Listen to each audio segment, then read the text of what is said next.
सुहासिनी जी दिल्ली से। राधे राधे। महाराज जी राधे राधे, आपके चरणों में कोटि कोटि प्रणाम। भगवान, मुझे भगवान में पूरा भरोसा है। मुझे कभी कभी परिस्थितियों से, लोगों से डर लगता है। लोगों की बोली हुई बातों को मैं अपने मन में से निकाल नहीं पाती। इस वजह से मन में विचारों की एक चैन सी बनी रहती है, जिसके कारण मन बहुत घबराता है और बहुत दुख पाता है। तो मैं इस अवस्था में कैसे विजय इसमें प्राप्त क्या करूं? है कि विवेक की कमी है। जो मन हमें बांधता है ना, ये कल्पनात्मक भी बांध सकता है, बिना किसी व्यक्ति वस्तु स्थान के भी। ये बिना किसी के भी ये भय की रचना कर सकता है अंदर ही अंदर। ये बिना किसी बात के भी बात रचना कर सकता। अगर ऐसा हो गया तो फिर तो जीना मुश्किल हो जाएगा। फिर क्या वो मतलब आपको ऐसे विषाद में पैदा कर देगा जहां कोई अवसर नहीं विषाद का, वहां भी विषाद करा देगा, क्योंकि विवेक नहीं है। अगर विवेक है तो फट से काट देगा। जहां वो चैन बनाना चाहेगा ना, फट से काट देगा। अगर ऐसा होगा तो भगवान है ना, वो रक्षा करेंगे। अगर ये नष्ट हो गया तो दूसरी व्यवस्था करेंगे। अनंत ब्रह्मांडों की रक्षा करते हैं हमारे सर्व समर्थ भगवान है, वो तुरंत काट लेगा। अब इतना आश्रय है नहीं, सत्संग का अभी रंग चढ़ा नहीं, तो विवेक रूपी कैंची सही है नहीं, तो काट नहीं पाती। अगर विवेक एक क्षण में कट जाएगा। कोई कोई घंटा में काट पाता है, कोई दिन में, कोई जीवन भर बनाए रखता है। ये वही आदमी है जिसने मुझे गाली दिया था, जीवन भर बनाए रखता है, और कोई एक सेकंड में काट दिया। ना ना, इसका कोई दोष नहीं है। मेरे किसी अवगुणों का सुधार करने के लिए, पाप का नाश करने के लिए भगवान इसे प्रेरित करके गालियां दिला रहे हैं। मंगल भवन है, जो कर रहे हैं अच्छा है प्रभु, निकल। विवेक ने क्या किया? और अगर विवेक नहीं, हमने तो कुछ बिगाड़ना नहीं था, इसने गाली दिया। कभी तो अवसर आएगा जब मिलोगे जिंदगी में, तो तुमने 10 दिए ना, 100 देंगे तुम्हें। अब वो पकड़े बैठा हुआ है। अब विवेक है तो एक सेकंड में काट दिया। तो ये जो चिंतन है, ये तभी सुधरेगा जब भगवत चिंतन हो। इसीलिए हम कह रहे हैं, सबको अगर सुख की चाह है तो नाम जप करो, दूसरा उपाय कोई नहीं है। ये तुम्हारे किसी के आशीर्वाद से, फल फूल देने से, जंतुर मंतुर बांधने से कुछ नहीं। राधा राधा राधा राधा, अच्छे आचरण करो। कोई भी तुम्हारे साथ जो प्रतिकूल व्यवहार कर रहा है तो भगवान देख रहा है। जहां तक हो तहां तक अपनी बुद्धि से उससे बचने का उपाय करो। नहीं है तो ऐसे हो जाओ, हे भगवान आप देख लो, हम तो असमर्थ हैं, तो बहुत समर्थ हैं, वो सब देख लेंगे। भय क्यों करना है? अगर हम भय करते रहेंगे तो इसका मतलब भगवान का आश्रय नहीं है। भगवान के आश्रित में निर्भयता बढ़ती है। क्या हम अकेले जा रहे हैं, अगर कोई मिला मारा तो वही भगवान है ना, हमारी रक्षा कर लेंगे। और निश्चित आपने विश्वास किया है, भगवान रक्षा कर लेंगे। अगर कोई भारी से भारी समस्या है, तो भगवान के लिए कोई समस्या है क्या? तो बस अगर भगवान का आपने आश्रय नहीं लिया तो सब समस्या ही समस्या है। जिसको हम पति कहते हैं, प्राण प्रिय कहते हैं, वो ऐसी परिस्थितियों में उसकी बुद्धि हो जाती है कि अपने परिवार को जहर दे देता है। ऐसी परिस्थिति प्रकट हो जाती है कि जो प्रिय से प्रियजन है वो संबंध विच्छेद कर लेते हैं। जिनके सहारे हमने जीवन काटने की कोशिश की, वही हमें छोड़ देते हैं। ये क्या है? फिर भय ही तो है ना। अगर भगवान का आश्रय, सामने भगवान का भाव करो, तो अगर ऐसी स्थिति भी आएगी तो आपने भगवान को पकड़ा है। जैसे मीरा जी के पति राणा जी का शरीर पूरा हुआ, उनसे कहा आप अपना सुहाग उजाड़ो। नहीं, हमने इनके लिए सुहाग भरा ही नहीं था, ये तो श्री कृष्ण के लिए था। हमारे गिरधर अविनाशी, इसलिए मेरा सुहाग अविनाश। बस तो कोई, अब बिना भगवान के आश्रय, मेरी जो हृदय की बात और संतों की बात और शास्त्रों की बात, बिना भगवान के किसी को स्वप्न में भी सुख नहीं मिल सकता, पक्का समझ लो। अब चाहे आप उसे स्वीकार करें या ना स्वीकार करें, इसमें आप स्वतंत्र हो। भगवान ने भी आपको स्वतंत्र इस विषय में किया है। अगर आप स्वीकार करो तो ठीक है, ना स्वीकार करो तो दूसरा भी भाग है, वो तो स्वीकार करना ही होगा। अधर्म आचरण करोगे उसका दंड मिलेगा आपको, यहाँ से लोग परलोक सब मिले, वो तो स्वीकार करने की जरूरत नहीं, तो मिलेगा ही। अगर इधर स्वीकार कर लिया तो वो नष्ट हो जाएगा और तुम्हें आनंद की प्राप्ति होगी। बस ये बात समझना है। उमेश जी दुबई से। महाराज जी आपके चरणों में दंडवत प्रणाम। महाराज जी, निर्मल मन से भजन होगा अथवा भजन करने से मन निर्मल होगा? मन की मलिनता को पहले समझो, किसे कहते हैं। मन का मल क्या है, पता चला है तुम्हें अभी तक? भाई, निर्मल और मलिन तभी तो आप उस विषय को जान सकते हो। पहले मल को जानो ना। ये होने पर मलिन कहा जाता है, और ये ना हो तो उसे निर्मल कहा जाता है। किसे जानते हो आप? मल किसे समझते हो? जो मन में विकार है। हाँ ठीक है। जो देह भाव से युक्त होकर मन इंद्रियों के साथ भोगों में विचरण करता है, इसे मलिनता कहते हैं। अगर वही धर्मयुक्त विचरण करे और नाम जप शुरू करो तो फिर जपते जपते ये विकार नष्ट हो जाएंगे और मन इच्छा रहित हो जाएगा, संकल्प रहित हो जाएगा। संकल्प रहित मन को ही निर्मल मन कहते हैं। जिसके मन में कोई भी भोग की चाह नहीं है उसे निर्मल मन कहते हैं। और भोगों की मान प्रतिष्ठा बड़ाई आदि आदि आदि ये सब चाह जितनी है प्राकृतिक, ये सब मल है, क्योंकि ये है नहीं। और इसमें हम सत्यत्व भाव करके तो असत को स्वीकार करना ही मल है। वही बार बार हमारे को प्रभु के समीप होने पर भी ढके हुए दूरी महसूस करवा रहा है। बार बार जन्म, बार बार मरण, बार बार बंधन। ये काम, क्रोध, लोभ, मोह, मद, मत्सर, ये सब मल के अंतर्गत आता है। इनसे रहित होने की सामर्थ्य नाम जप से प्राप्त होती है। तो हम लोग तो सब फंसे हुए हैं शरीर भाव में। तो जब हम खूब नाम जप करें तो धीरे धीरे धीरे धीरे हमारी बुद्धि पवित्र होगी। पर इन दोनों के पहले स्वीकार करना होगा कि मैं प्रभु का हूं। ये सबसे पहले बात स्वीकार करनी होगी। अगर ये स्वीकार नहीं किया तो सब कुछ करते हुए भी निर्मलता आनी असंभव है, क्योंकि उसमें सकामता बनती रहेगी। जब मैं शरीर हूं और मेरे संबंधी हैं तो साधन नाम का होगा और साध्य संसार होगा, भोग सामग्री, धन, सुख, निरोगता आदि आदि आदि। तो फिर मन मलिन ही रहा, उसे निर्मल मन नहीं कहते। जब निर्मल मन उसे कहते हैं केवल सत्य वस्तु, सच्चिदानंद प्रभु की प्राप्ति की केवल चाह, सब चाहे खत्म हो गई। अब वो निर्मल जनमन सो मोहि पावा, मोहि कपट छल छिद्र न भावा। बस ये है, फिर वो मन निर्मल हो जाता है। मैं प्रभु का हूं जैसा भी हूं, और खूब नाम जप, और जो निषेध किया गया है उसे ना करे तो धीरे धीरे मन हमारा शांत हो जाएगा, निर्मल हो जाएगा। तो जैसे निर्मल जल हो और हलचल रहित हो तो उसके नीचे की वस्तु दिखाई देती है ना, ऐसे ही मन के तह में जो विराजमान तत्व है वो आत्म तत्व, वो भगवान है। वही समझ में, तभी भगवान ने कहा इंद्रियाणाम मनस्यास्मि। तो जैसे जल गंदा हो और चंचल हो तो उसकी तह में जो वस्तु विराजमान वो हमें समझ में नहीं आती है। तो ऐसे ही मन निर्मल हो जाने पर फिर किसी को कहने की जरूरत नहीं, वही परमात्मा साक्षात्कार उसे हो जाता है। जी केशव गोस्वामी जी हरिद्वार से। राधा राधा। जी जी। महाराज जी, अखंड भजन या अखंड स्मृति जिसको सभी संतों ने सर्वोच्च अवस्था माना है, देव ऋषि भी नारद जी ने भी जिसको अव्यवृत भजनात् कहा है, वो अवस्था आपके अनुसार कैसे प्राप्त हो? तदर्पिता अखिलाचारिता, देवर्षि नारद जी। तदर्पिता अखिलाचारिता, सारे आचरण भगवत समर्पित होने चाहिए। सारे आचरण तो उसमें आ गया आपका अंतःकरण भी, आपका कारण शरीर भी और स्थूल शरीर भी। इसको सूक्ष्मता से समझो। स्थूल शरीर के द्वारा बाह्य क्रियाएं होती हैं, और क्रियाओं के पहले अंतःकरण में संकल्प और चिंतन होता है, और संकल्प और चिंतन स्वभाव के अनुगत होता है। स्वभाव को कारण शरीर कहते हैं, अंतःकरण को सूक्ष्म शरीर कहते हैं, पांच भौतिक शरीर को स्थूल शरीर कहते हैं। समझ रहे ना? जब हमारे को यह निश्चय हो गया कि मुझे प्रभु की प्राप्ति करनी, हम इनको नहीं ले रहे, ना स्थूल न सूक्ष्म न कारण। सोहम तवास्मि शरणम तवाश्रिता, सोहम तवा। अरे मैं तो भगवान का अंश हूं, मैं तो नित्य प्रभु का जन हूं।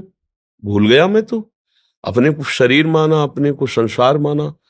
पहले स्वीकृति हुई मैं की, मैं प्रभु का। अब स्वभाव हमारा बदलेगा, ऊपर से बदलना शुरू होता है, स्वभाव बदलेगा। तो अंतःकरण का संकल्प विकल्प अब बदलना शुरू हुआ, तो बाहर की क्रियाएं जितनी है वो सब बदलनी शुरू हो गई। प्रभु का जन होकर के मैं ऐसा कार्य कैसे कर सकता हूं? चिंतन बदला, क्रिया बदली। तो तदर्पिता अखिलाचारिता, जितने आचरण वो सब प्रभु की प्रसन्नता के लिए हो गए। श्री कृष्ण अनुकूलेन प्रतिकूल वर्जनम, कोई भी प्रतिकूल आचरण नहीं। अब बचा क्या? केवल भगवान का चिंतन, केवल भगवान। अखंड स्मृति का मतलब केवल बराबर माला चलाना नहीं होता, एक एक वृत्ति। जैसे गोपांगनाएं जो हमारे ब्रज की गोपीजन है घर लीप रहे हैं, वो हार रहे हैं, ओखली में धान कूट रहे हैं, आटा पीस रहे हैं, भोजन बना रहे हैं, गाय दूह रहे हैं, कर तो ये सब क्रियाएं रही बाह्य व्यवहारिक गृहस्थ की, लेकिन चित्त वृत्ति मुरारी पादार्पित चित्त, एक एक वृत्ति कृष्ण में लगी हुई है। यह अखंड स्मृति, ये है महाभागवत। आज तक कोई ऐसा भक्त नहीं हुआ जिसने गोपी चरण के रज की वंदना न की हो। जब ब्रह्मा शंकर उद्धव आदि करते हैं तो इनके नीचे ही सब भक्त रहते हैं। त्रिभुवन में कोई भक्त गोपी के समान नहीं है। भीष्म पितामह जी का जब भीष्म स्तव अंतिम समय, तब वो प्रभु से प्रार्थना कर रहे हैं, हे गोपी वल्लभ, जो आपने गोपी जनों को सुख प्रेम प्रदान किया, अब अंतिम समय है, मेरी बुद्धि कुंवारी रही, आज तक किसी का वरण नहीं किया आपके सिवा, आप इस मेरी बुद्धि रूपी कन्या का वरण कीजिए। और मतलब अंतिम समय गोपी जनों का स्मरण कर रहे, नारद आदि उद्धव आदि ये सब गोपी चरण वंदना करते हैं। ऐसा अनुराग, एक एक वृत्ति कृष्ण में, और केवल कृष्ण के लिए सारी चेष्टाएं हो रही।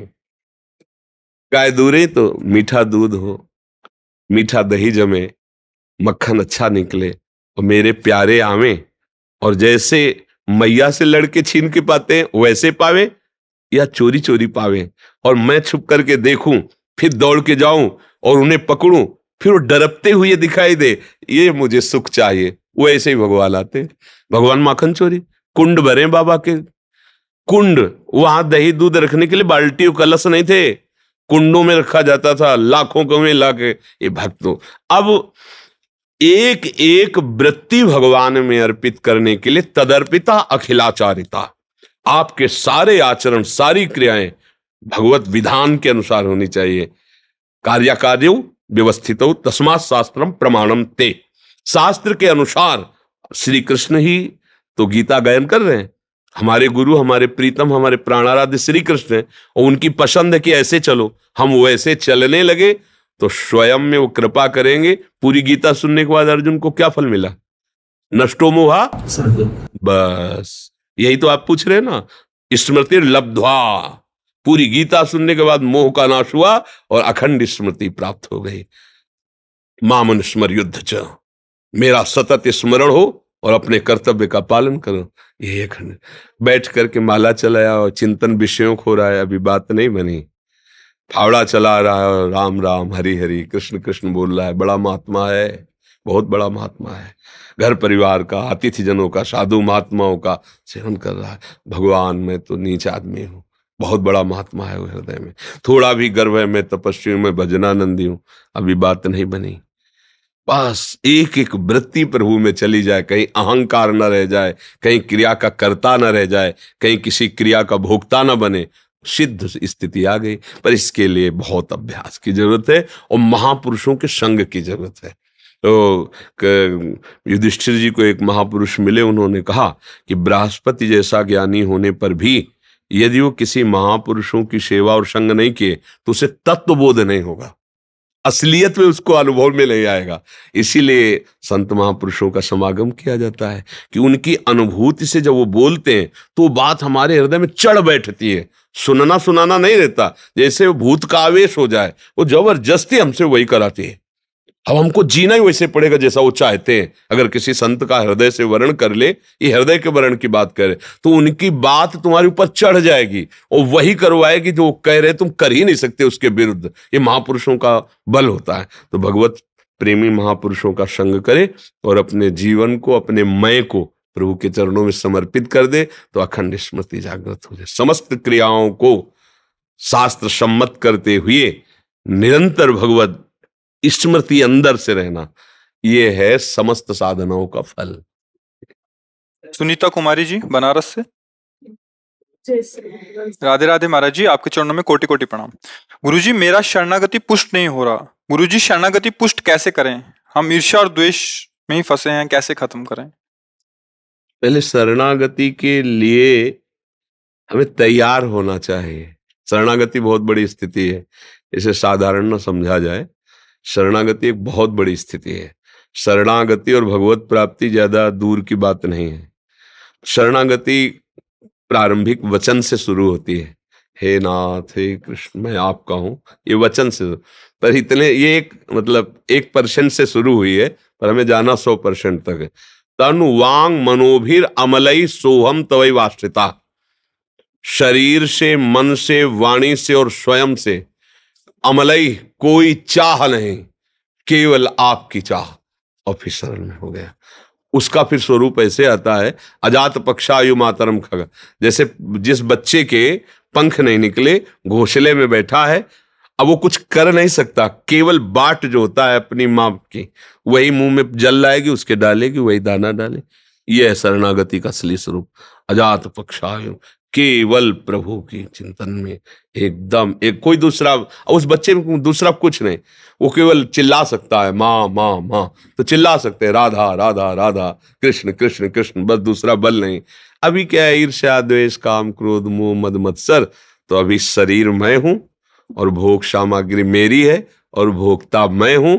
और अगर हम शरणागति लेते हैं तो भगवान इसकी सुरक्षा करें और बढ़ावें, मेरी भोग सामग्री बढ़ावें, मेरे शरीर और भोग सामग्री की सुरक्षा करें। तो जय हो आपकी नाथ, क्योंकि मैं आपकी शरण में हूं। ऐसा है ना, इसे शरणागति का अभी स्वरूप ले कहते। ये अभी साधन भगवान को मान लिया और साध्य विषय मान लिए। जब साधन और साध्य दोनों भगवान हो जाएंगे, तो जब बहुकाल करी सत्संगा तबै होए सब संसद। दो प्रकार का सत्संग वर्णन किया गया। एक जो विषयों में आसक्त जीव है उसके लिए है कि जब बहुकाल करी सत्संगा तबै होए सब संशय। और एक है जिसने निश्चय कर लिया है, भले भी सही रहा है, निश्चय कर लिया कि अब इस जन्म में मुझे भगवत प्राप्ति शीघ्र से शीघ्र करनी है, तो फिर ये तात स्वर्ग अपवर्ग सुख धरी तुलाए कंग तुलनताए सकल मिल जो सुख लव सत्संग। किसी महापुरुष का मिलन हुआ, तत्काल शब्द गया अंदर और आग पैदा कर दी। अब साधन नहीं, अब रोना शुरू। बिन रोए किन पाइया प्रेम प्यारा मीत, रुदु सुशरम राजन कृष्ण दर्शन लाल। वो अब वो बहुकाल सत्संग की जरूरत उसको नहीं है। अब वो तो अंदर से आग पैदा हो गई, जैसे चिंगारी थी और थोड़ा पेट्रोलियम उसमें पड़ गया, भम्म से एकदम शुरू हो गए। तो अपने को पहले नाम जप और गलत आचरणों से बचने का पहला काम करना चाहिए। शरणागति की तैयारी है ये, कि हमको कोई गंदा काम का परिचय बताने की जरूरत नहीं। सबके हृदय में भगवान बैठे, सबको पता है ये नहीं करना चाहिए। जो विशेष विशेष गंदी बातें हैं सबको पता है कि ये नहीं करना है। अंदर से आता है ना, ये गलत से ठीक नहीं है। आत्मना प्रतिकूलानि परेशान न समाचरित, शास्त्र कहता है। इसके लिए पूछने की जरूरत नहीं। गंदे आचरणों का त्याग करके और अच्छा पवित्र भगवत समर्पित भोजन करें और नाम जप करें, तो हमारे अंदर शरणागति उतरने लगेगी। और शरणागत हो गए तो सारा भार भगवान ले लेते हैं। योगक्षेमम वहाम्यहम्। फिर वो भगवान जब बागडोर हाथ में संभाल ली तो विजय श्री ही है, कोई परास्त नहीं कर सकता है। बाबा डंडो, हम तो खाली 2 मिनट को, खाली 2 मिनट के काज। बाबा डंडो, आज मैया को बहुत मन, मैया बोली आज मैं मिल के आऊंगी। बड़ी कृपा है सखी की, भाई बड़ी कृपा बाबा की हमारी श्री जी की नित्य सहचरी है। नित्य सखी। आज बाबा बहुत मन जी बोली मैं मिल के आऊंगी बाबा थे। क्योंकि बाबा तेरे घर के हैं। हाँ, बहुत कृपा रहे, बहुत कृपा रहे। हम सदैव यही अनुभव किया है, हमारी महारानी जो की सखी हमारा पोषण कर रही ना। 10 वर्ष जो है, जब बाबा जी तो रोज ठाकुर जी थे, राधा रानी थे, यही प्रार्थना करें आपका स्वास्थ्य ठीक हो। हाँ, बस इन्हीं सबकी कृपा से चल रहे। तो दोनों किडनी खराब, कैसे जीवन चलता है। और बस श्री जी का प्रताप ऐसा है, उन्हीं के प्रताप से चल रहा है। हमारे बस का तो कुछ है ही नहीं है। और आप सबका प्यार, ऐसी स्थितियां थी। आप तो सब ब्रजवासी जन हो, ऐसी स्थिति थी। अब जैसे पेट किडनी खराब तो दांत, अब दांत उखड़े, अब कैसे खाएं।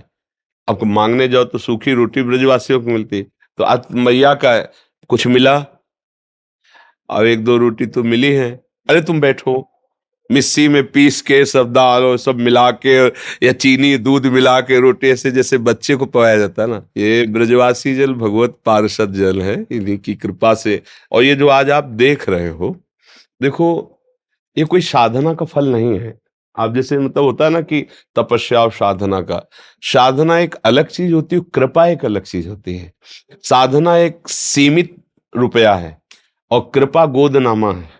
गोदनामा नहीं, जैसे कोई अरब खरबपति आदमी ने अपनी गोद में लिया, तो महारानी जी ने मुझे ले लिया, स्वीकार कर लिया, ये उनका है। मेरी तपस्या तो भुनगा है। जो भगवान शिव 88 हजार वर्ष की समाधि लगाते हैं, उनके लिए लिखा है, प्यारोढ़ुम क्षमते न यच्छु शुकादि नाम तो ध्यानगम। जहां बिहारी बिहारिन जो बिहार कर रहे हैं, उनका भी ध्यान वहां नहीं पहुंच पाता।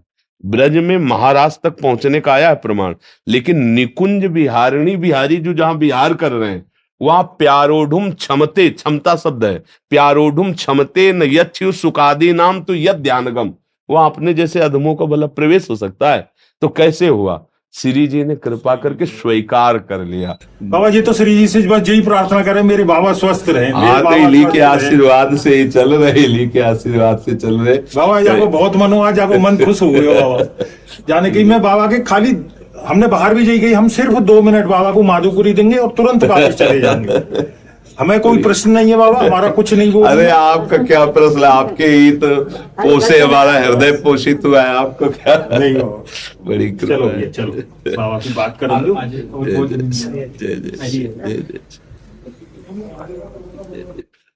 बड़ी कृपा, बस यही अपनापन बनाए रखना कि हम जैसे भी आपके हैं। हमारे पिताजी बाबा 1 मिनट को खाली दिए, ये कहते हैं आपके पास कोठी है, बंगला है, सब कुछ है, आपके जीवन में संत नहीं है ना, तो आप कुछ नहीं है। बिल्कुल। और जिसके जीवन में संत है बाबा, उसके लिए सब कुछ है। बिल्कुल। तो हमारे जीवन में तो संत है बाबा। बाबा डंडो डंडो बाबा। चलो राधे श्याम। जय श्याम।